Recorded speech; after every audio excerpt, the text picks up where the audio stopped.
Hey guys, sorry for the noise in the background because there is the trash truck is outside. I don't know what I'm saying. So, I don't know why, but I was feeling just like really discouraged today. So, why is making money in the world so difficult? Like, if your parents did not set you up for success when you were a little infant baby, then like you have no hope in the world. That's how I feel. Like, you have to work 3 jobs just to make this teeny little tiny amount of money that's not even enough to pay for rent. Like, rent is outrageous. Like, people think capitalism is so great, but then we're left in this situation where people who own houses and apartment complexes and buildings, like people who own real estate, can just set the price just ridiculously high. And the people that get them coffee every day that work at Starbucks, or the people that work at restaurants that bring them food and cook them food because they don't want to do it, don't make enough money to live in the apartments that they own. Like, make it make sense. So like, I started a Fansly so that I could make money, obviously, but mostly because I just like taking pictures. Like, well, I wouldn't say mostly, I would say they're pretty even, but like, I love taking photos of myself. That's just like always been fun for me. And I like showing off. I love showing off photos of myself. Like, am I vain? Maybe a little bit, but like, who isn't? Whatever.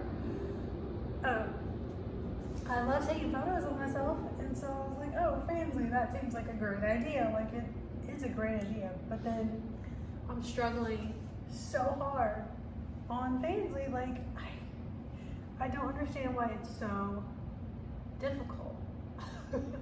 I feel like I'm doing everything right, and I haven't had that much time on it yet. Like, I don't. My friend Nina says, like, oh, give yourself time before you're discouraged because like you just started.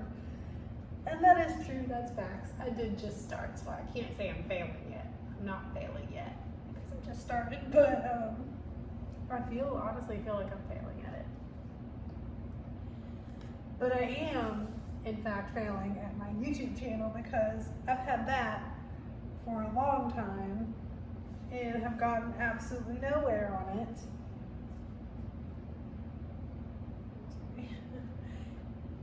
And I don't know. I don't understand why people side-eye you when you like want to be famous or you just want to have like a following, because like I do, but I just like want to have friends and people that like me.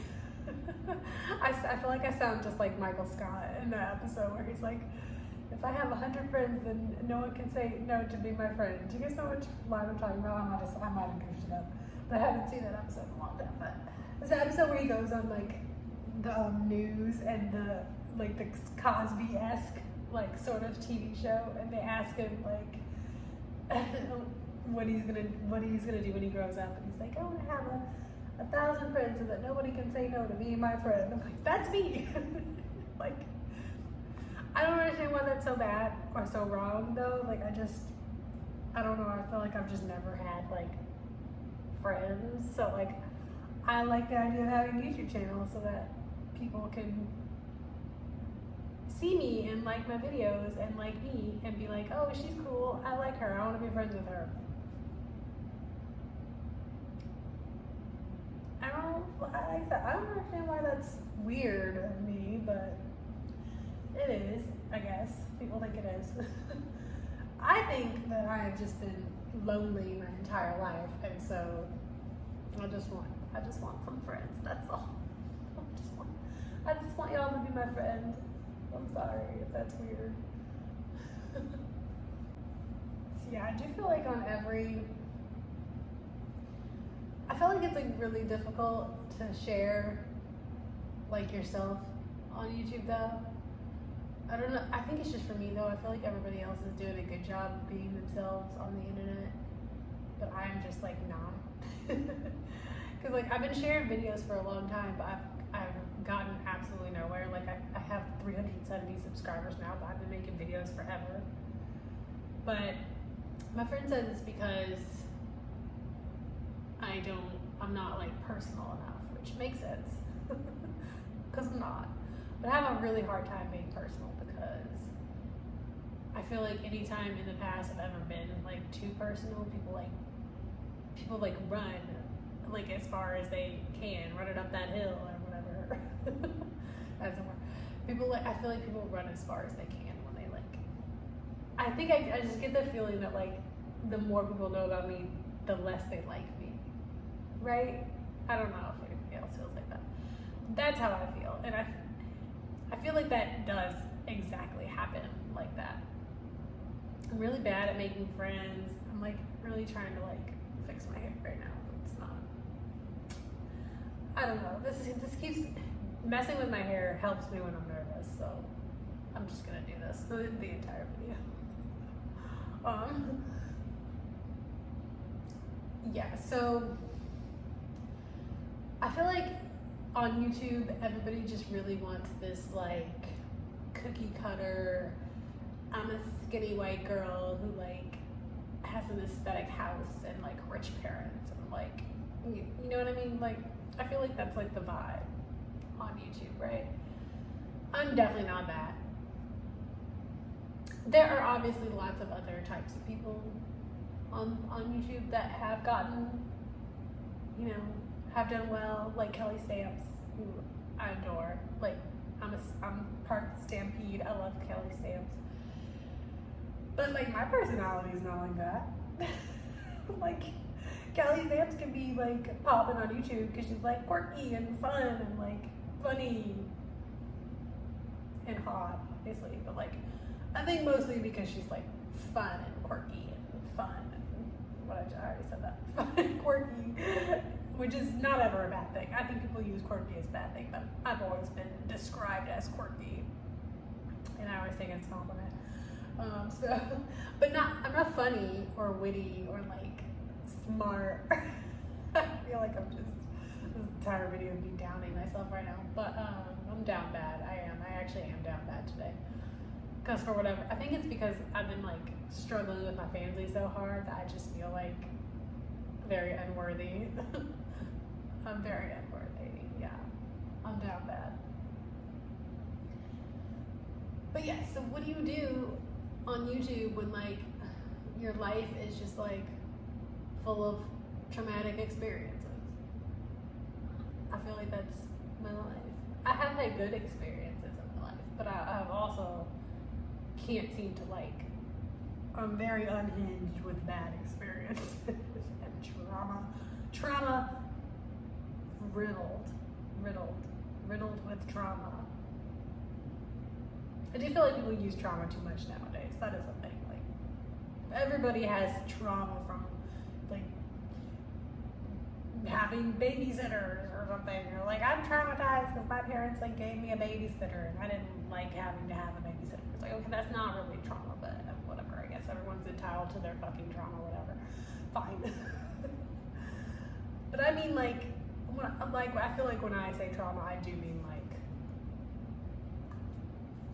having a 35-year-old boyfriend when I was in high school who treated me very poorly, which obviously, because like you don't have a 35-year-old boyfriend when you're in high school and he treats you nicely, like those all go hand in hand. But anyway, things you can't forget about when you become an adult, like things you can't get past, even though people are always like, oh, you know, you can't live in the past, you can't like let your past define you. But like people's past do define them, because things that happened to you in the past create the person you are now. For example, I felt like I had a big family, and I felt like I'm also the youngest, and I really feel like nobody listened to me. Like, I was very like alone and lonely, thus creating the snowball effect of me having a boyfriend that was 35 when I was in high school. Couldn't even be considered a boyfriend, to be honest with you. Just some creeper being creepy. Not a boyfriend, just a creeper. We're gonna go with creeper. I think creeper is the appropriate word. Snowball effect, you know what I mean? And now, because of that, I'm very like, I don't trust anybody. And like, I feel like everybody actually secretly doesn't like me. And I feel like if I'm not pretty, then nobody's gonna wanna be my friend. And I feel like I don't have any other personality traits to bring to the table other than pretty. And I don't even think I'm that pretty, so. Yeah. Also, like,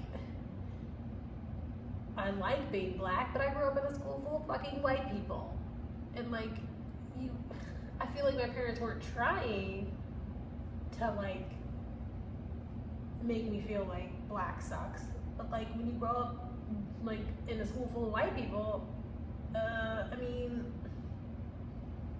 it kind of makes you feel like you're not good enough because everybody's living their best lives, but they're also all white, and you're not living your best life, and you're black. So it's like you kind of correlate the two, and you're like, like you go from like I was bused from the city to the county. So growing up in the hood in North City, and then like crossing the border into the county where everything was like lit and like pretty, and like there was no trash on the ground, was traumatic for me. I didn't know it because at the time I was fine. Like I didn't realize that was like traumatic, but like going from like drive-bys and hearing gunshots all the time and walking to school and having just, you know, prostitutes aren't bad. It's just when you see that when you're little and then you go to school and there's no prostitutes and there's all white people and there's big houses and nice neighborhoods with no gunshots. And then you go back home and there's gunshots and trash everywhere. Even though my dad did make us pick up trash on our street. So our street was like, half of our street was very, very clean because my dad made us pick up trash on our half of the street. But then when we would walk to the store, you know, the corner store, we'd have to walk past the crack houses with the babies sitting outside alone, being crack babies. I'm just laughing through the trauma. That's all. It's fine. I'm fine. It's really hard to feel like you're an important, special person. It's hard to become, there's a lyric from a Hobson song that I really relate to, and he says, it's hard to become something so unique where I'm from. And that's exactly how I feel. Like it's hard to have your own personality and be like this person in the world where I'm from. Like where I'm from, you're supposed to end up like in a gang or this or that. That part's not important because I don't actually think that that's true necessarily. Like I feel like it seems like that should be the truth, but actually I'm sure a lot of people from the hood in my neighborhood grew up to be fine, you know? Some of them are doctors. Some of them are doing fine. But it really comes down to like how your parents set you up, I feel like. So like even if you're from the hood, your parents could have set you up to, you know, value yourself, and you could have become a doctor or a lawyer or a stripper. You know, strippers value themselves. Like, you know, I'm not one of those people that thinks that being a stripper is like, oh, you've sunk really low. Like no, like strippers make a lot of money and they're confident. Not all of them, some of them are on crack. But some doctors are on crack, so there are plenty of doctors on crack. Actually, I don't know if that's true, but I don't know. So I've been trying really hard with my YouTube channel to try and become more personable, so that, not personable necessarily. I feel like that's more of a term of like how you present your personality. I don't actually mean like that. I mean like actually just telling it like it is and being myself and like trying to figure out where I belong in this world. So I'm in a really good place. I'm in a really good place now because like this morning I was looking at my bathroom and it was a hot mess. There were clothes everywhere. And I was like, you know what? 2 years ago, 3 years ago, 4 years ago even, my bathroom was so small that like I couldn't even hang out in my bathroom for there to be clothes everywhere or for there to be stuff everywhere or anything like that because it was so freaking small, like, or just like terrible. And I was like, you know what? I'm very proud of myself for not having an apartment that's the size of Harry Potter's little bedroom underneath the stairs. You know, like moving on up. So yeah, life is better now than it was before. So I should be grateful in that aspect, which I am. And I'm trying to make more YouTube videos so that I can have more friends. I know people think that's weird. I'm just gonna be confident in the fact that that's what I want. I actually am ashamed because people make me feel ashamed for wanting to be famous and have followers that like me. But like, I actually don't really know why I should be ashamed of that because I just need friends. Like I need to have people that tell me I'm cool and that they like me for this or listen to me for this reason or that reason or whatever.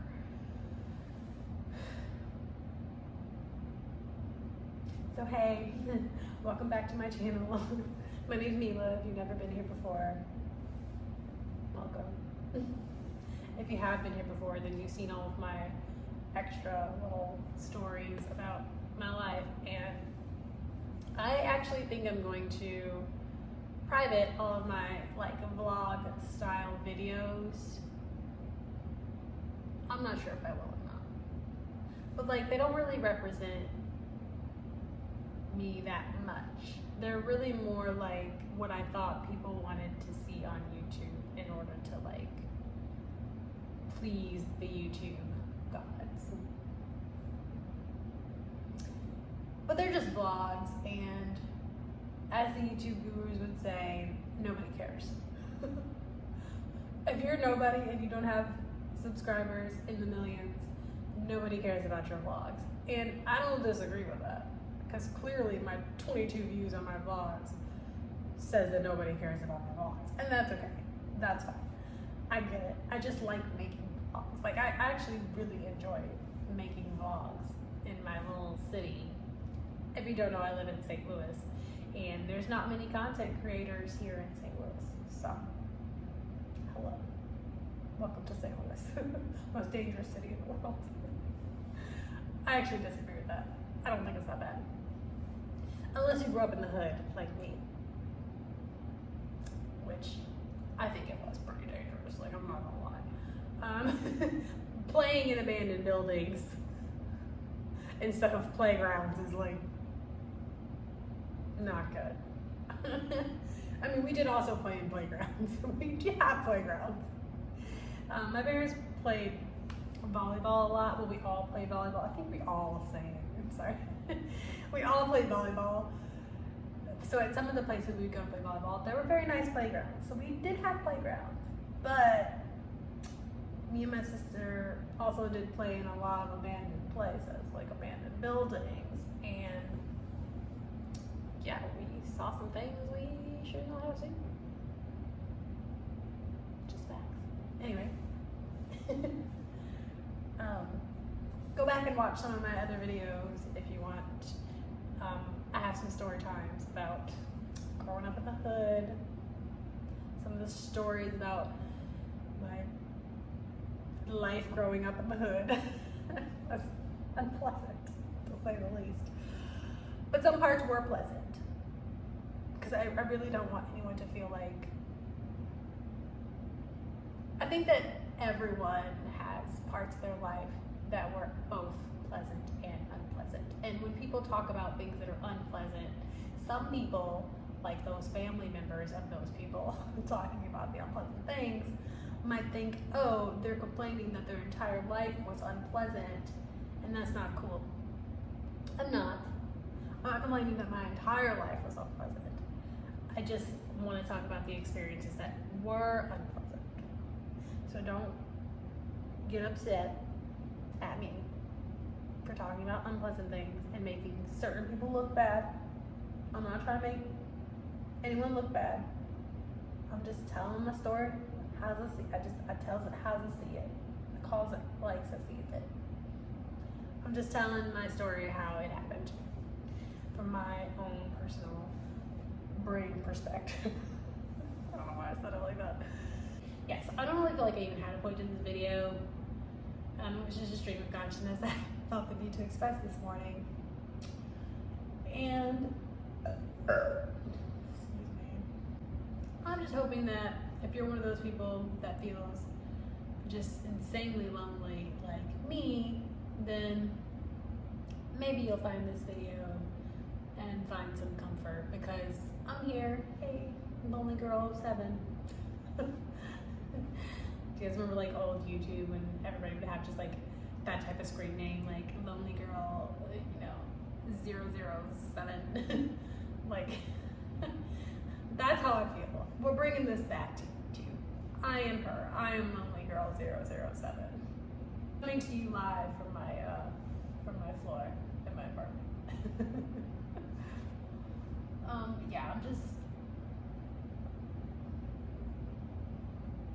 I'm just sitting here being a lonely black girl that has no friends in this crazy world.